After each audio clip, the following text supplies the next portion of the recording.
الحمد لله رب العالمين والصلاة والسلام على خاتم النبيين محمد وآله وصحبه والتابعين. Chers amis, nous voici de retour pour notre deuxième heure de cours qui est la leçon ou la matière de fiqh. Fiqh qui veut dire la compréhension de la religion. Chers amis, ici, dans cette leçon, nous verrons, Inch'Allah, qu'est-ce que c'est que l'adoration. À vous demander, qu'est-ce que vous entendez parler de l'adoration? Adoration par-ci, adoration par-là, adoration, adoration. Que veut dire l'adoration, chers amis? Je vous écoute.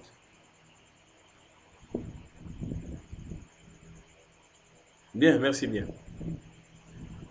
Ici, dans notre livre de cours, il est indiqué que l'adoration, c'est exprimer notre amour et notre étroite dépendance envers Allah, le Très-Haut, notre Créateur, et aussi Créateur de toutes choses. C'est obéir à ses ordres, s'éloigner de tout comportement qu'il interdit. L'adoration est vivre en s'inspirant convenablement de la croyance que l'on a au fond du cœur. C'est accomplir la prière, le jeûne, lire le Coran, implorer en ayant Allah à l'esprit. C'est s'enfuir loin du mensonge, du vol. C'est bien se comporter envers père et mère. Se rendre visite, c'est rendre visite aux proches. C'est avoir une bonne intention pour tout le monde. Pour tout le monde. Avoir une mine souriante et donner un salut fraternel à tous musulmans. D'une façon générale, tout ce qui est fait au nom d'Allah rentre dans le cadre de l'adoration. Dire la vérité, soutenir son prochain moralement, financièrement, physiquement. Si nous le faisons pour Allah subhanahu wa ta'ala, alors nous rentrons dans le cadre de l'adoration. Donner du sacrifice, sourire à son ami, en le voyant venir, l'accueillir bien, avec un sourire. Il faut que nos visages respirent la bonté. Chers amis, l'adoration est aussi simple que ça. Prends l'intention de faire tout acte que tu vas poser dans cette vie, dans ta journée, à chaque instant, à chaque minute, fais-le à cause d'Allah subhanahu wa ta'ala et tu verras que tu seras inscrit dans le cadre de l'adoration et tu bénéficieras des mérites d'Allah subhanahu wa ta'ala. Et il y a tellement d'évidence en ce sens qu'Allah nous facilite cette compréhension, qu'Allah nous facilite cette mise en pratique, chers enfants, chers amis. Chers amis,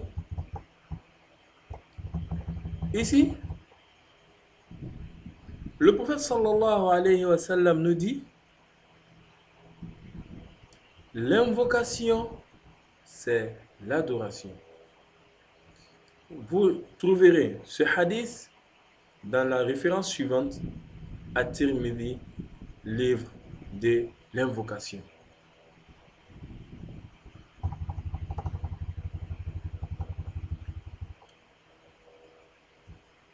Allah le Très-Haut nous dit, A'udhu billahi minash shaitanir rajim, dit En vérité, ma salat, mes actes de dévotion, ma vie et ma mort appartiennent à Allah, Seigneur de l'univers. C'est un verset coranique. Nous trouverons ce verset dans la sourate Al-An'am, qui veut dire les bestiaux, qui est la sourate 6, verset 162. Qui peut nous dire l'image que nous avons devant nous parle de quoi?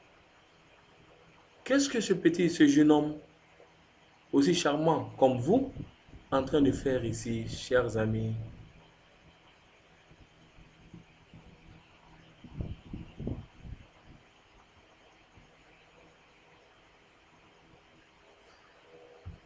Alors, chers camarades, si nous avons compris que veut dire l'adoration, il reste à comprendre ou il reste à chercher à savoir maintenant pourquoi devons-nous adorer Allah subhanahu wa ta'ala.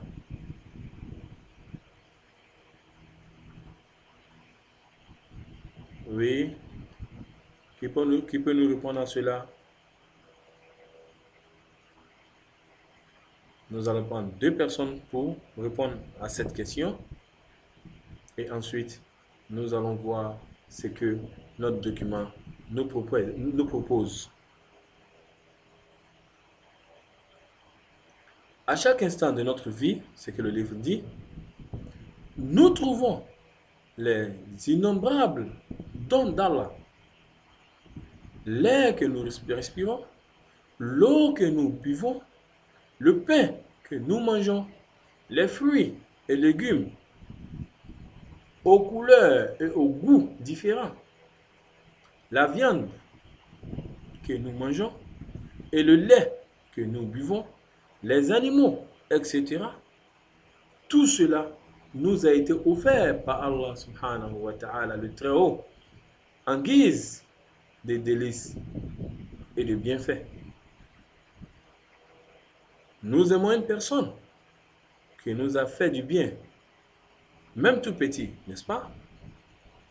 Nous devons respecter celui qui nous a nourris avec amour et le remercier pour tout. Et le remercier pour tous ses bienfaits.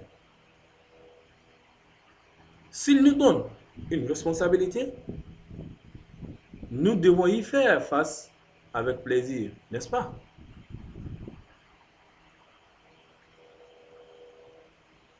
Alors le Très-Haut dit: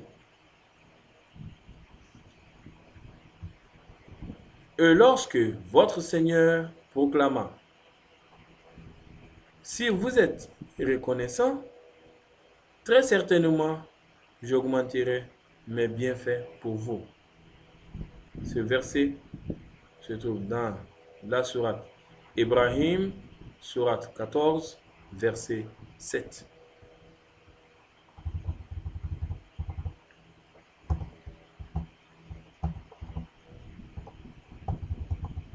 Alors,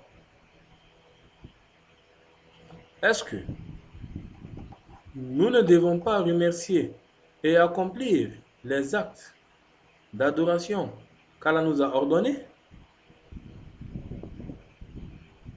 Lui qui nous a créés à partir du néant et nous a comblés de ses bienfaits innombrables.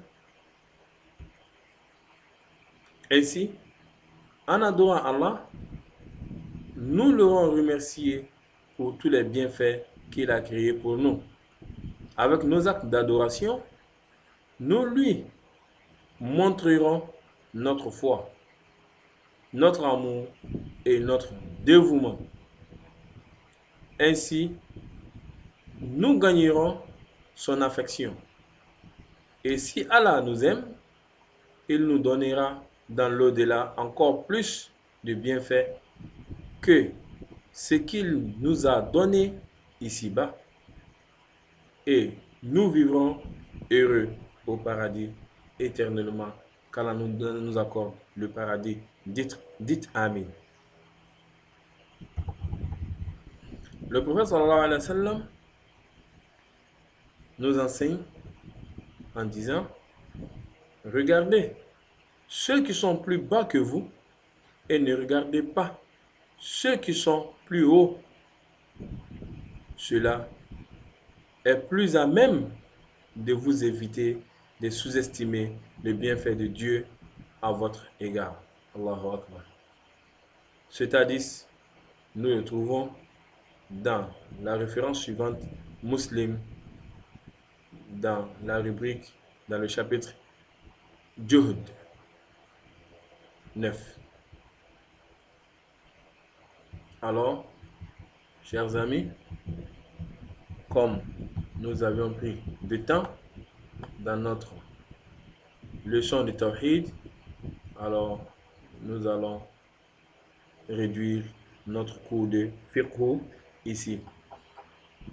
Alors, nous allons lire cette petite histoire, ce conte, pour boucler notre séance du jour. Écoutez bien et dites-moi qu'est-ce que vous avez retenu comme leçon dans ce que je vais lire tout à l'heure. Le titre ici, l'enfant sans chaussures. Il était une fois un enfant qui n'avait pas de chaussures. Se sentant très malheureux, il partit se promener. Pendant sa promenade, il croisa un autre enfant qui n'avait pas de pieds. L'enfant sans chaussures remercia alors Allah. Merci Allah. Je n'ai pas de chaussures, mais j'ai des pieds. On peut trouver des chaussures, mais les pieds sont introuvables. Alors, qu'est-ce que vous retenez de ce conte? Chacun nous donne un point. Chacun nous donne un point de vue de ce qu'il retient de ce conte. Alors, nous allons terminer pour dire, si nous connaissons la valeur des choses que nous possédons, nous devons remercier Allah pour cela. Alors, donc vous maintenant, qu'est-ce que vous en pensez? Qu'est-ce que vous avez à dire? Donc chacun donne un point sur ce. Qu'Allah nous facilite la compréhension, qu'il nous facilite la mise en pratique, qu'il nous facilite vraiment la bosse, qu'il nous donne plus de courage, en plus du courage que nous avons. Car, chers amis, je ne vous cache pas, sans le courage, sans la conscience, sans la détermination, ce que vous êtes en train de faire, ce n'est pas chose facile. Et si vous avez accepté de faire, c'est que vous aspirez à un lendemain meilleur et vous avez un avenir prometteur. Vraiment, qu'Allah vous facilite cela et vraiment qu'il fasse que vos amis, vos frères suivent vos chemins et apprennent beaucoup de par ce que vous êtes en train de faire afin que tous nos jeunes frères, tous nos jeunes sœurs, tous nos enfants vraiment arrivent quand même à suivre les cours de cette façon afin que demain, Inch'Allah, nous aurons un niveau intellectuel au moins à 95% dans ce pays et dans tout autre pays. Qu'Allah facilite. Je vous remercie. Bonne écoute et bonne suite de programme. Je vous salue. Wassalamu alaikum wa rahmatullahi wa barakatuhu. Wallahu a'lam wa sallallahu wa sallama ala nabiyyina Muhammadin wa alihi wa sahbihi wa tabi'in. سبحان ربك رب العزة عما يصفون وسلام على المرسلين والحمد لله رب العالمين.